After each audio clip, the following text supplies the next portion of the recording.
Quase meio-dia e 28. Deixa eu contar um negocinho para vocês.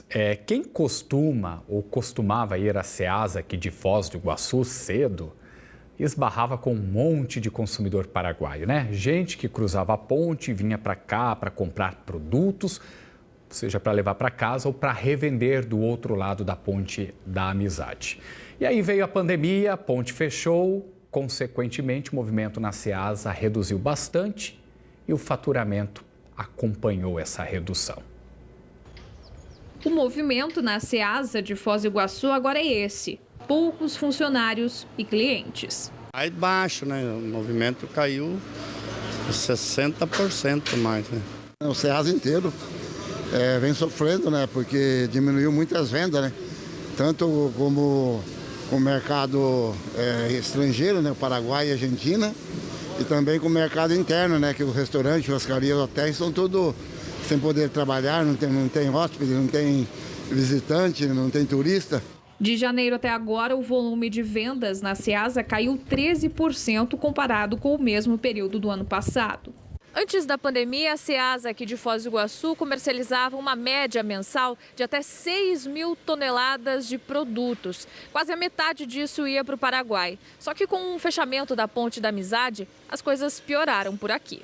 A direção da Ceasa explica que a queda também ocorreu por causa da baixa no turismo e o poder de compra dos moradores que diminuiu. No início da pandemia, já normal, com o fechamento do comércio, principalmente o turismo, né, a rede de hotelaria e os mercados, bares assim. Então, acabou por ter uma dificuldade e uma diminuição na comercialização, né? Agora, quando fechou a ponte, aí foi maior, até mesmo porque 50% hoje da comercialização da Ceasa de Foz do Iguaçu é para o Paraguai. Então, houve uma queda muito grande. Se não tem turismo, não tem trabalho, não tem venda, não tem comércio. Se não tem Paraguai, também é o mesmo. Então, nós dependemos um do outro, né? Porque nosso forte é o turismo. É o turismo. E não adianta Foz do Iguaçu, toda a cidade, ela depende do Paraguai, depende da Argentina e depende do turismo. Então, nós temos que cuidar do turismo. Para recuperar o prejuízo, ainda vai demorar algum tempo. Desde o começo, com os decretos de fechamento e agora com a flexibilização da abertura dos comércios, visando voltar ao turismo normal, a abertura da ponte, com certeza a expectativa é grande. Com a ponte abrindo, nós vamos ter uma circulação maior de pessoas comprando aqui na Ceasa. A expectativa é essa reabertura da ponte, né? Inclusive a Alícia Cavalcante, ela é do Ceará, mas mora aqui em Foz do Iguaçu.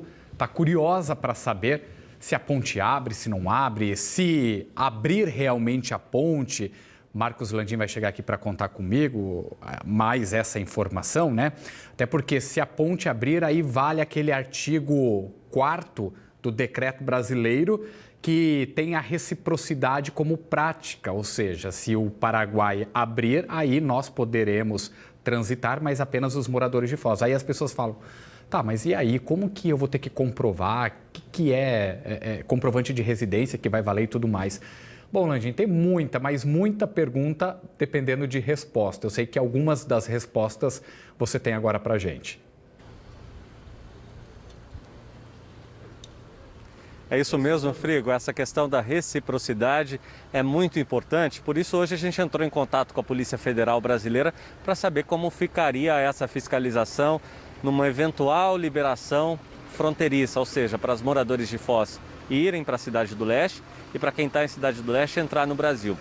A Receita Federal decidiu não se pronunciar porque trata-se de uma questão da Polícia Federal. Então nós entramos em contato com a migração e eles nos informaram, agora há pouco a gente ouviu um trecho da entrevista com o delegado-chefe aqui de Foz da Polícia Federal e ele informou que por enquanto não vão se pronunciar sobre isso porque isso não está valendo.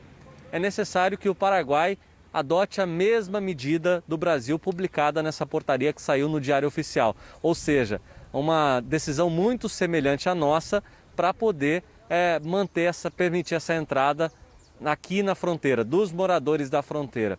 Quem está reclamando do outro lado, quem está bastante impactado com isso, são os comerciantes de Cidade do Leste, que dependem dos turistas de Foz do Iguaçu, mas principalmente de quem vem de outros estados, como São Paulo, para fazer as compras do outro lado da fronteira, como a gente vai ver agora na reportagem. A notícia não é o que os comerciantes de Cidade do Leste queriam ouvir neste momento.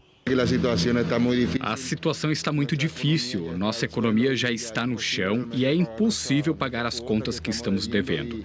Se seguir assim, temos que abrir antes dos 30 dias a Ponte da Amizade que nos une ao Brasil. Realmente o nosso comércio aqui está um pouco debilitado, como todos saberão, mas a gente não tem que pensar somente no comércio de fronteira, mas também nas relações sociais que naturalmente a gente sempre teve entre Foz do Iguaçu e Suialete, entre os fronteiriços, que também quer dizer muito do intercâmbio de serviços que a gente sempre procura em Foz do Iguaçu, ou o brasileiro ou o de Foz do Iguaçu procura aqui em Suialete. A portaria publicada pelo governo do Brasil mantém a fronteira fechada por mais 30 dias.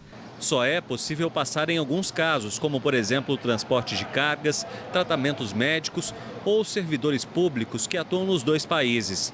A restrição levou em conta a Declaração de Emergência em Saúde Pública da OMS, a Organização Mundial da Saúde, e a manifestação da Agência Nacional de Vigilância Sanitária, Anvisa, que recomenda a restrição excepcional e temporária de entrada no país.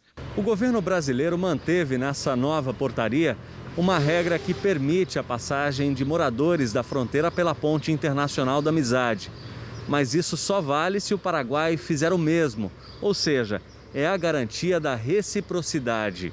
Ela contempla os fronteiriços e é aquilo que o Codefós, que toda a sociedade, a CIF, nós tínhamos solicitado, que fizemos um protocolo, dentro desse protocolo nós prevíamos uma liberação gradual.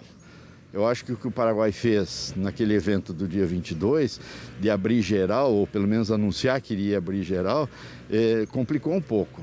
Na última terça-feira, o Paraguai anunciou um protocolo para a reabertura da fronteira por 3 semanas, com horários de entrada e saída do país. Antes da decisão, moradores e comerciantes foram às ruas para pedir a liberação da ponte, que está fechada desde março. Atualmente, as lojas só podem vender para os moradores do próprio país. Na reunião, o governo do Paraguai estimou que a ponte poderia ser reaberta até o fim deste mês. Provavelmente aconteça antes do fim do mês. Já foi conversado com o presidente Jair Bolsonaro e as autoridades brasileiras pediram uns dias para se organizarem. De acordo com a Associação Comercial de Foz do Iguaçu, diante da nova portaria, agora cabe ao governo do Paraguai tomar uma decisão alinhada à do Brasil. Acreditamos que agora está faltando que o presidente da República do Paraguai, Marito, ele faça então um decreto presidencial fazendo autorização do livre trânsito do Paraguai para o Brasil. E também os investimentos que ficaram de ser realizados na região do Alto Paraná, nos aumentos das UTIs. A presidente do CODELESTE, o Conselho de Desenvolvimento Econômico e Social de Cidade do Leste, que participou da reunião onde o governo do Paraguai anunciou a reabertura da ponte, diz que, pelo menos por enquanto, não há nenhuma movimentação para criar a portaria semelhante à brasileira. Infelizmente não. Ainda a gente não tem nenhuma notícia do governo paraguaio de elaborar algum tipo de decreto, que a gente chama aqui, né, portaria para vocês, com relação às medidas. A gente o que teme realmente é que o nosso governo adote a mesma postura que vem adotando faz muito tempo, ignorando a portaria do Brasil, enquanto ao artigo 4º que fala da circulação dos fronteiriços. Voltamos a falar ao vivo aqui da Ponte Internacional da Amizade, um movimento bastante intenso nessa sexta-feira dos caminhões. Eles estão permitidos, podem atravessar a Ponte Internacional durante todo esse período de pandemia. Além deles, podem atravessar por aqui trabalhadores que atuam em órgãos públicos nos dois países, como, por exemplo, no serviço aduaneiro que fica dentro do Porto Seco aqui de Foz. E também pessoas que fazem o tratamento de saúde. Por exemplo, hemodiálise, uma pessoa que mora em Cidade do Leste e faz esse tratamento no Brasil, ela pode atravessar a fronteira nesse momento. Figo, certamente com esses 30 dias estabelecidos no decreto do governo do Brasil, vai ser possível estabelecer as medidas sanitárias para uma abertura mais segura da Ponte Internacional da Amizade. Pelo menos é isso que dizem as autoridades do comércio de Foz do Iguaçu, também da área da saúde. Foi o que a gente discutiu, inclusive, essa semana aqui no Meio Dia Paraná, de como a cidade, principalmente Foz do Iguaçu e Cidade do Leste, vão receber esse aumento de circulação nos dois países. Então são 30 dias para estabelecer esse protocolo sanitário e, é claro, o Paraguai ter uma medida semelhante para que os dois países se conversem nesse sentido, permitir a travessia de brasileiros para a Cidade do Leste e também dos moradores de Cidade do Leste para Foz do Iguaçu e movimentar, por exemplo, o comércio da Ceasa, como a gente viu agora há pouco na reportagem. É claro que cada alteração que tiver aí, né, cada novidade, a gente está acompanhando diariamente, durante o dia todo, né, qualquer mudança que tem relação com a nossa fronteira, a gente fica sabendo imediatamente, conta para quem está nos acompanhando. Obrigado, Marcos Landim, pela precisão nas informações, sempre muito preciso, trazendo aquilo que a gente precisa saber.